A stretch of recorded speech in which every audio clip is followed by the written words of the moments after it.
Assalamualaikum warahmatullahi wabarakatuh. Rahayu, rahayu, rahayu.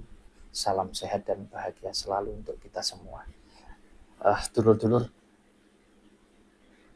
ada pertanyaan dari salah satu netizen, ya, dari salah satu um, dulur-dulur kita yang suka berkomentar, ya. Ini ketika Mas Wahyu menjadi narasumber di salah satu channel YouTube, ya. Kebetulan Mas Wahyu jadi narasumbernya di salah satu channel YouTube tersebut. Lalu ada salah satu komentar yang menanyakan, karena kebetulan, ya, saya ceritakan dulu, ya, dulur-dulur semua. Karena kebetulan waktu itu yang dibahas Mas Wahyu, yang disampaikan sesuai dengan pertanyaan dari channel YouTube tersebut, itu adalah tentang kekayaan. Bagaimana caranya agar kita bisa menjadi orang yang dikatakan kaya raya.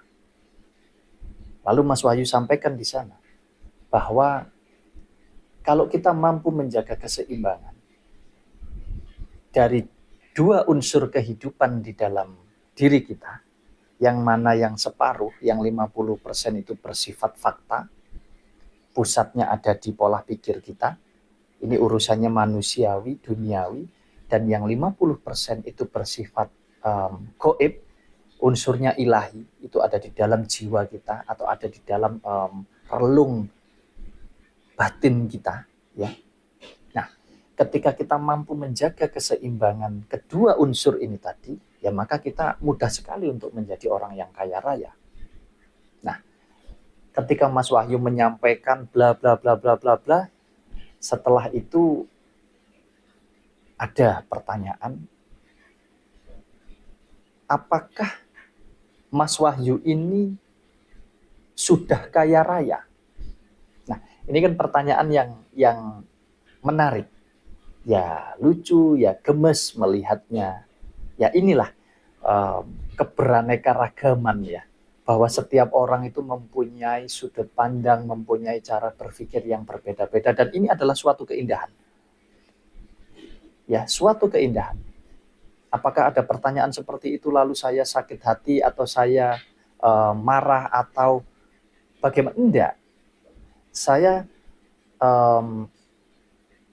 mendengar pertanyaan seperti itu, saya justru senang, makanya saya tertarik untuk sekarang di Sinau Urip Channel ini,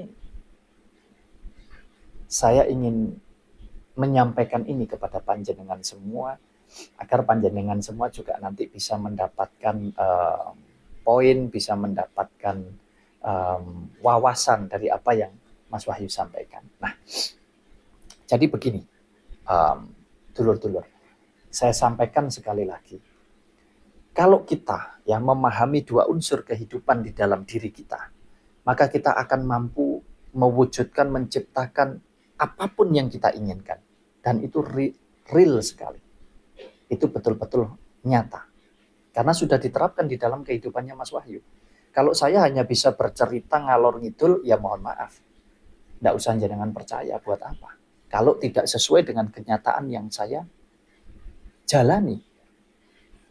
Nah, apa itu Mas Wahyu dua unsur kehidupan kita itu? Yang satu, unsur manusiawi yang bersifat fakta atau bersifat logik, itu 50% ada di diri kita. Wujudnya apa? Ya wujudnya jasmani kita ini. Raga kita ini wujudnya. Lalu yang 50% apa Mas Wahyu? Yang 50% atau yang separuh dari kehidupan kita adalah nafas kita atau nyawa kita atau roh kehidupan kita. Itu bersifat gaib. Makanya tidak ada satu profesor pun, orang terhebat di muka bumi ini yang mampu mengatakan di mana sih bertempatnya roh daripada Gusti Allah atau roh daripada Tuhan atau roh kehidupan yang ada di dalam tubuh manusia. Tidak ada. Di dalam hati, enggak. Di dalam kepala enggak. Oh, di paru-paru, di jantung enggak. Karena apa? Nafas kehidupan ini keluar masuk, berputar terus keluar masuk ini di dalam diri kita. Enggak pernah berhenti. Jadi di sini ada kehidupan, semuanya ini ada kehidupan ini, berputar keluar masuk terus. Sehingga kalau ditanya, kan ada jasmani, ada rohani. Jasmaninya udah jelas ini, sampai urat saraf terkecil, organ terkecil di dalam tubuh manusia, di dalam jasmani kita ini bisa dipelajari tempatnya di mana, namanya apa. Tetapi kalau kita bicara tentang roh daripada Gusti Allah atau rohania kita, di mana tempatnya? Tidak ada yang bisa menjawab. Yang jelas ya ada di satu kesatuan di dalam diri kita ini. Nah, sehingga dari situlah Mas Wahyu mempelajari kehidupan ini bahwa yang 50% bersifat fakta, 50% bersifat gaib. Lah penciptaannya pun juga sama. 50% fakta, 50% gaib. Yang fakta jasmani ini diciptakan oleh siapa? Oleh manusia. Kalau nggak ada bapak, nggak ada ibu kita, nggak ada kedua orang tua kita, nggak akan pernah ada jasmaninya Mas Wahyu ini. Ada ibu saja, nggak bisa. Ada bapak saja, nggak bisa. Harus ada bapak dan ada ibu, maka terciptalah jasmani kita. Nah, kalau sudah ada bapak, ada ibu untuk menciptakan jasmani kita, apakah sudah jaminan bahwa Mas Wahyu bisa hidup? Tidak bisa. Kalau belum ada yang 50% yang diciptakan daripada yang maha kuasa, yang bersifat gaib, yaitu rohani kita atau roh kehidupan ini. Nah, selanjutnya, di mana ini letak mesinnya? Kalau jasmani sudah jelas, mesinnya ada di dalam otak. Di sini pusatnya semua untuk memerintahkan seluruh unsur kehidupan jasmani ini, pusatnya ada di sini. Kaitannya dengan duniawi. Jadi jenengan butuh apapun, mulai makanan, minuman, intinya yang bersifat duniawi, itu pusatnya ada di dalam otak. Kalau kita nggak menggunakan otak, kita nggak ketemu. Ada makanan di atas meja aja, kita nggak menggunakan otak kita untuk memerintahkan tangan ini mengambil dan memasukkan ke mulut, tidak akan bisa makanan itu masuk sendiri ke dalam perut kita. Nah, demikian halnya dengan yang 50% ini, yang bersifat ilahi ini tadi. Bagaimana cara memfungsikannya? Di mana mesinnya? Ada di dalam relung jiwa kita, atau ada di dalam hati nurani kita, atau sering kita sebut ada di dalam batin kita. Dengan cara apa menggunakannya? Dengan cara keimanan. Karena sifatnya gaib. Iman itu gaib. Ditanya seperti apa bentuknya, tidak bisa. Itu bersifat gaib. Dari mana kita bisa masuk ke sana? Dari rasa kita. Rasa kita yang mana? Rasa kita itu ada di tengah-tengah. Makanya rasa kita itu bisa kita bawa masuk ke dalam yang fakta, yang bersifat duniawi, dan rasa kita ini bisa masuk ke dalam yang gaib, yang bersifat ilahi. Nah, kalau kita sudah paham dulur-dulur ya, kedua unsur ini kita pelajari dengan baik, dengan benar, kita tahu cara memfungsikannya. Nah, terus apa yang tidak bisa? Nah, kalau kita ingin kaya, ya kita tinggal menggunakan. Kita ingin kaya apa ini? Oh, kaya secara duniawi. Urusannya dengan harta, benda, dan lain sebagainya. Kita menggunakan otak kita karena sifatnya adalah duniawi. Sifatnya adalah fakta. Sesuatu yang fakta, ya kita ciptakan dengan menggunakan yang fakta. Pusatnya ada di otak ini. Nah, mau kaya, enggak mau bekerja. Mau kaya, enggak mau berusaha secara duniawi, secara manusiawi. Enggak mau menciptakan kekayaan itu, ya enggak ketemu. Enggak dinggo akali, enggak dinggo pikiran, enggak ketemu. Nah, selebihnya, apa kita hanya menggunakan akal kepandaian kita, otak kita, pikiran kita saja, Mas Wahyu? Tidak. Kita juga masih membutuhkan yang 50% ini, yang ada di dalam batinnya kita, unsur ilahi. Karena apa? rezeki ini semua ini, kekayaan unsur kehidupan ini kan masih bersifat gaib.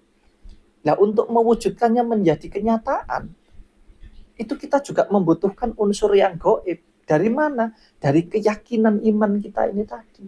Nah, kalau kita sudah yakin iman, maka kita akan mampu mengendalikan pola pikir kita yang sifatnya adalah untuk hal yang fakta atau duniawi ini.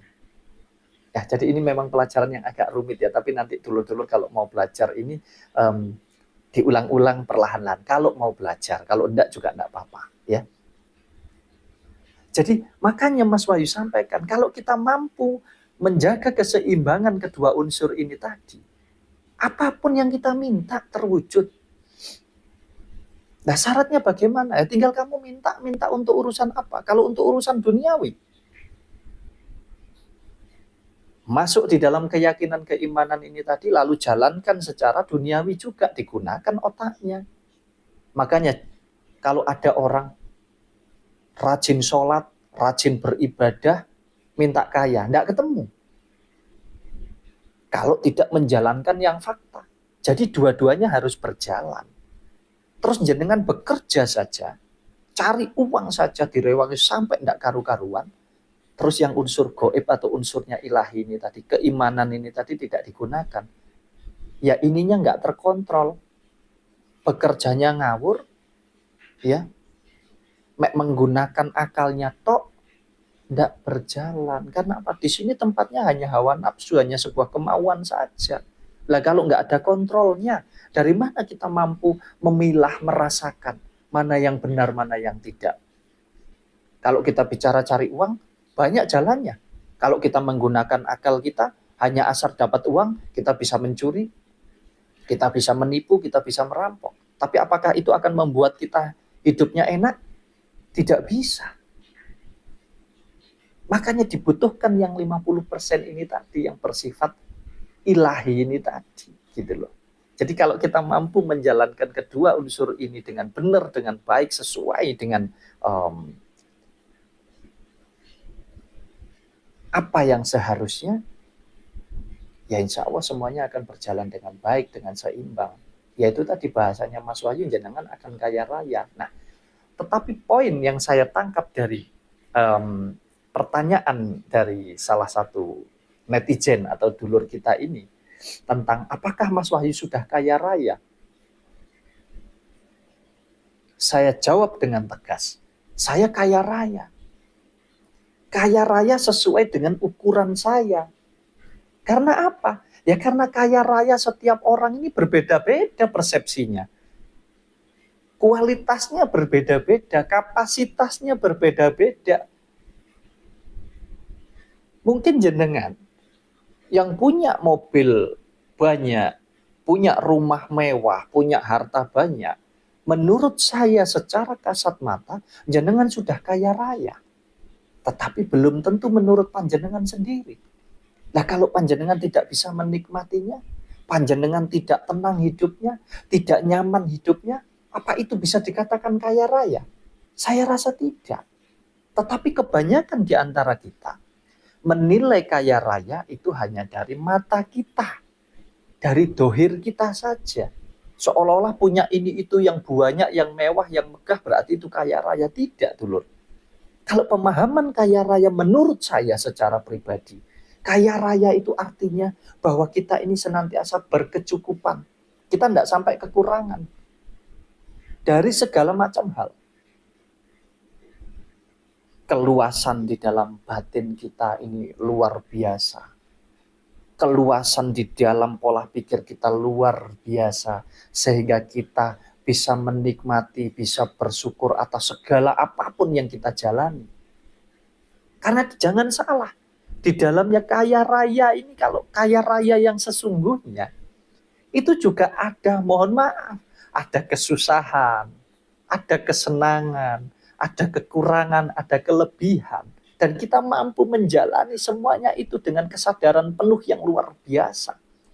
Kita mampu menjalani semua itu dengan, mohon maaf, bahasanya Mas Wahyu itu, oh lagi dikasih sedikit, kita juga alhamdulillah, kita bersyukur. Memang sekarang lagi sedikit, tapi sedikit pun kita sudah bisa bersyukur, berarti cukup, mampu. untuk memenuhi kebutuhan hidup kita. Oh, dikasih banyak ya bersyukur, alhamdulillah. Enggak terus lalai, kalau dikasih banyak kita tetap bisa kontrol, hati-hati. Jadi sekali lagi, kaya raya ini setiap orang berbeda-beda sudut pandangnya ya dulur-dulur ya. Yang jelas kalau pertanyaannya, apakah Mas Wahyu sudah kaya raya? Alhamdulillah sudah. Apapun yang saya butuhkan, apapun yang saya inginkan, ini loh dicukupkan. Oleh siapa? Oleh Yang Maha Kuasa. Di mana Yang Maha Kuasa? Ada di dalam diri saya. Bagaimana caranya? Saya yakin, saya iman. Lah mewujudkannya bagaimana? Mewujudkannya ya saya harus bertindak, saya harus bergerak secara manusiawi. Ya kalau enggak ya enggak ketemu. Yakin tok, iman tok, sembayang tok, zikir tok, ndonga, enggak ketemu. Ini banyak yang munafik. Ya mohon maaf. Hidup itu adalah keselarasan, keseimbangan, kesadaran. Jadi kalau panjenengan ingin kaya raya, jangan kaya raya atas dasar melihat orang lain punya ini itu, tetapi kaya raya atas dasar kehidupan panjenengan sendiri. Semua yang jenengan alami, yang jenengan jalani, yang jenengan miliki.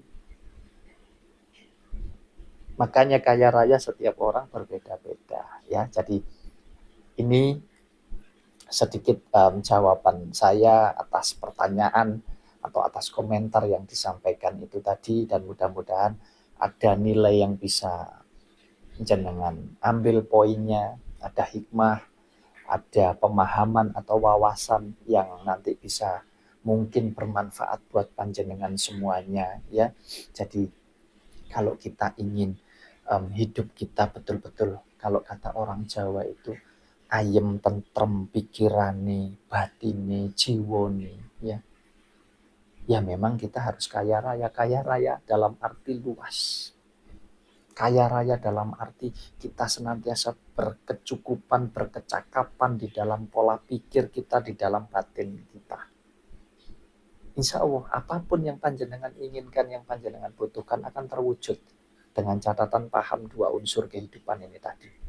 Mana waktunya kita serahkan kehidupan ini atas dasar keimanan kita kepada Yang Maha Kuasa, dan kapan waktunya kita jalankan kehidupan ini atas dasar unsur manusiawi atau duniawinya. Jadi ininya digunakan ya, mohon maaf, batinnya juga digunakan atau imannya juga digunakan ya.